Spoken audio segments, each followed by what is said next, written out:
धर्मशाला में Minerva study circle की नई शाखा का शुभारंभ 2 फरवरी 2025 को आईएएस जफर इकबाल करेंगे, जिसमें एचपीएस हितेश लखनपाल भी उपस्थित रहेंगे। मिनर्वा संस्थान के राकेश चंदेल ने बताया कि संस्था बच्चों को गुणवत्तापूर्ण शिक्षा प्रदान करने के लिए प्रतिबद्ध है। मिनर्वा स्टडी सर्कल ने 2014 से अब तक 350 छात्रों को मेडिकल और 250 छात्रों को इंजीनियरिंग के प्रतिष्ठित संस्थानों में प्रवेश दिलाया है। धर्मशाला शाखा में जेईई, मेडिकल और अन्य परीक्षाओं की तैयारी 2 फरवरी से शुरू होगी। संस्था का उद्देश्य क्षेत्र के बच्चों को उत्कृष्ट शिक्षा और प्रतियोगी परीक्षाओं में सफलता दिलाना है। कॉम्पिटिटिव कोचिंग एग्जाम तक वो मैं अब अपने सीएमडी सर राकेश चंदेल जी को बोलूंगा कि वो आपको संबोधित करें। Thank you. Thank you sir. Year 2003 से मिनर्वा एजुकेशन सोसाइटी का गठन हुआ। 2003 से ही हमने मिनर्वा सीनियर सेकेंडरी स्कूल की स्थापना की। उस वर्ष से लेके आज तक हम लोग बोर्ड की मेरिट लिस्ट में हमारे 5 से 7 बच्चे जो हैं हर साल अपना नाम दर्ज करते रहे। 2014 में हम लोगों को ये महसूस हुआ कि हमारे हिमाचल के बच्चे जो कॉम्पिटिटिव एग्जाम्स की प्रेपरेशन करने के लिए लाइक जेईई, नीट, इसके लिए बच्चों को प्रदेश से बाहर जाना पड़ता था। जैसे चंडीगढ़ या कोटा बच्चे जाते थे और वहाँ जाके उनको एडजस्टमेंट्स में बहुत दिक्कत आती थी और बड़ी मुश्किल से 2-3 बच्चों जो हैं वो हर साल हमारे घुमारवीं से सिलेक्ट हो पाते थे। तब हम लोगों ने ये निश्चय किया कि हम लोग लोकल लेवल पे भी कोचिंग जो है बच्चों को प्रोवाइड करवाएं।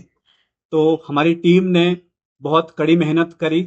जैसा कि सर ने बताया कि 2014 से लेकर आज तक लगभग 350 से अधिक बच्चे हमारे एमबीबीएस में सिलेक्ट हो चुके हैं और इसी कड़ी को कंटिन्यू करते हुए क्योंकि बहुत से बच्चे हमारे धर्मशाला, कांगड़ा, चंबा, पालमपुर से हमारे पास घुमारवीं में पढ़ने के लिए आते थे, तो लोगों की डिमांड थी कि हमारे एरिया में भी आप इस तरह की कोचिंग का इंस्टीट्यूशन स्टार्ट करें ताकि हमारे बच्चों को भी फायदा हो सके। इसी चीज को देखते हुए, इसी जरूरत को देखते हुए हम लोगों ने निश्चय किया कि हम धर्मशाला में इस बार 2025 से अपनी कोचिंग स्टार्ट करने जा रहे हैं। हमारे मेन कोर्सेज रहते हैं जेईई जो इंजीनियरिंग के लिए एग्जाम रहता है, नीट, सीयूटी, और इसके साथ साथ हम डिफेंस की प्रेपरेशन, डिफेंस में बच्चों को दाखिला लेने के लिए जो एनडीए का मोस्ट जो एग्जाम रहता है उस एग्जाम की तैयारी के लिए भी हम लोग इस बार धर्मशाला में जो है वो स्टार्ट करने जा रहे हैं। इसके साथ साथ मैं आपको ये जानकारी भी देना चाहता हूं कि पिछले साल 2024 में हमारे बच्चे जो एमबीबीएस के लिए सिलेक्ट हुए डिफरेंट गवर्नमेंट मेडिकल कॉलेज में, वो नंबर रहा हमारा 53 और एनआईटी, डीयू और जो हमारे मेन इंजीनियरिंग कॉलेज रहते हैं थ्रू आउट द कंट्री उसमें हमारे बच्चे सिलेक्ट हुए हैं 26। इसके साथ साथ एनडीए में एसएसबी को क्लियर करने में रिटन एग्जाम में तो हमारे 5 बच्चे क्वालिफाई हुए थे और एक बच्चा हमारा जो है वो टेक्निकल एंट्री में जेईई के एग्जाम के थ्रू जो है वो एनडीए में भी सिलेक्ट हो चुका है। जो हमारा इनॉग्रेशन डे है धर्मशाला में वो 2 फरवरी को है। उस दिन, उस एक पर्टिकुलर दिन के लिए हम यहाँ के बच्चों को एक स्पेशल डिस्काउंट ऑफर जो है, एक स्कॉलरशिप स्कीम हम जो है उस दिन के लिए हमने लॉन्च की है। हम हर बच्चे को 25% ट्यूशन फीस के ऊपर अगर उस दिन हमारे पास वो रजिस्टर करते हैं तो हम उनको 25% जो है ऑफ उस पर्टिकुलर डे के लिए देंगे। इसके साथ मैं आपको ये भी बताना चाहता हूं कि हमने 2 फरवरी का जो दिन है वो कुछ खास वजह से चुना है। इस बार 2 फरवरी को बसंत पंचमी है। जैसा आप सब जानते हैं कि बसंत पंचमी के दिन मां सरस्वती की पूजा होती है। तो हमारा नाम भगवान की दया से मिनर्वा है, जो कि हिंदी में सरस्वती बोलते हैं और इंग्लिश में मिनर्वा बोलते हैं। तो 2 फरवरी का जो हमारा दिन है वो हमने माँ की स्तुति के लिए और अपनी सफलता के लिए और सब बच्चों के बेहतर भविष्य को ध्यान में रख के ही ये दिन चुना है।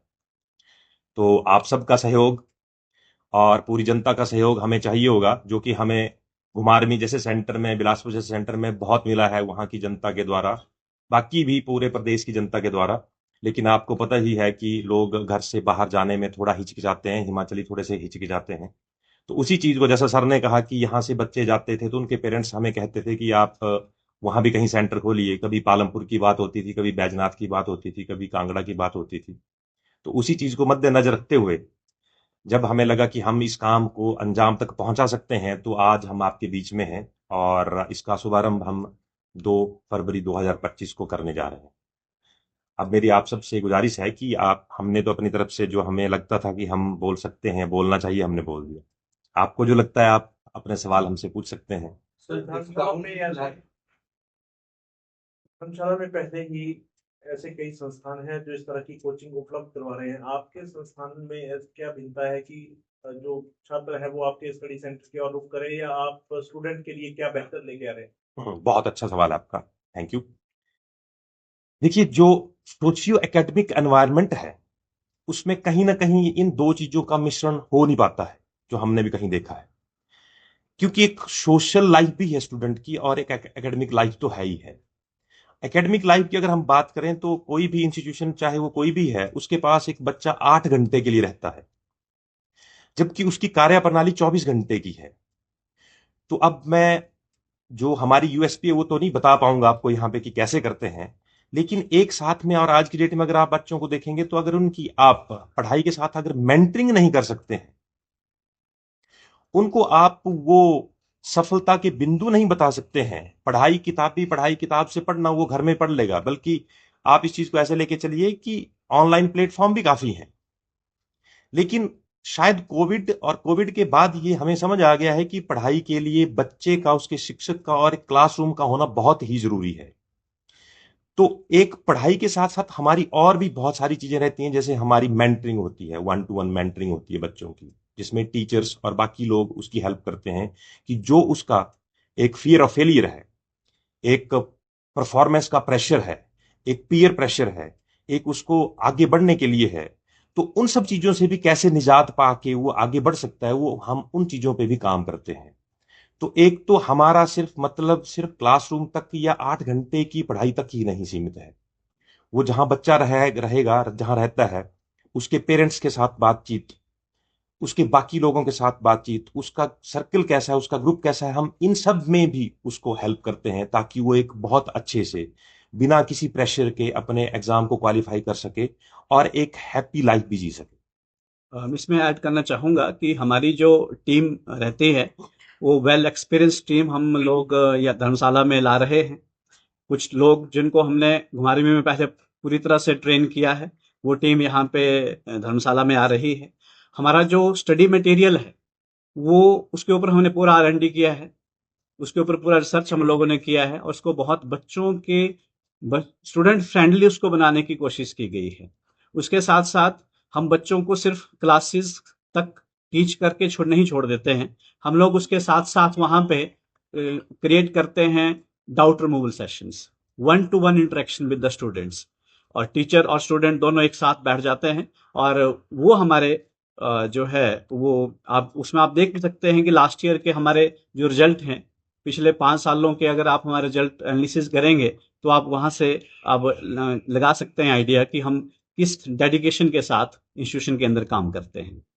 सर, लॉन्च डे की आपने बात करी, उसमें डिस्काउंट रहेगा। ऑलरेडी कई इंस्टीट्यूट ऐसे हैं जो धर्मशाला में ऑपरेट कर रहे हैं, एजुकेशनल इंस्टीट्यूट्स, तो इन कंपैरिजन टू देम आपकी ओर से स्टूडेंट्स के लिए क्या लीप होगा? क्योंकि कई स्टूडेंट्स ऐसे क्षेत्रों से आते हैं जो एकदम दुर्गम है ना, वो मतलब बिलो पॉवर्टी लाइन आते हैं, तो उनको कैसे आप फैसिलिटेट कर पाएंगे? देखिए, जो हमने हमारा इंस्टीट्यूशन में पहले से ही हर चीज़ का स्कॉलरशिप हम लोगों ने डिसाइड कर रखा होता है। स्कॉलरशिप हमारे कुछ तो मिलते हैं बच्चों को उनकी पिछली एकेडमिक परफॉर्मेंस को देखते हुए कि उन्होंने पिछला जो उनका रिजल्ट रहा वो किस तरह से रहा। इसके साथ साथ हम लोग जो बच्चे बिलो पॉवर्टी लाइन होते हैं उनके लिए हमने स्पेशल 50% जो है वो स्कॉलरशिप रहता है ट्यूशन फीस पे, उसका हम ऑफर देते हैं। लेकिन कभी अगर किसी की स्थिति हमें लगता है कि बहुत नीचे है, अभी फाइनेंशियल स्तर उनका नीचे है, तो हम और भी किसी भी तरह से हमारे से हेल्प वो लोग चाहते हैं, हम उनको घुमारवीं में भी देते रहे हैं और हम धर्मशाला में भी उसको प्रोवाइड करवाएंगे। सर, नीट की बात करें, जेईई की बात करें, जितने भी एग्जाम है, प्लस 2 बेसिक एग्जाम है, सबसे पहले सवाल ये है कि कोचिंग की आवश्यकता पड़ती है कि मैं छात्र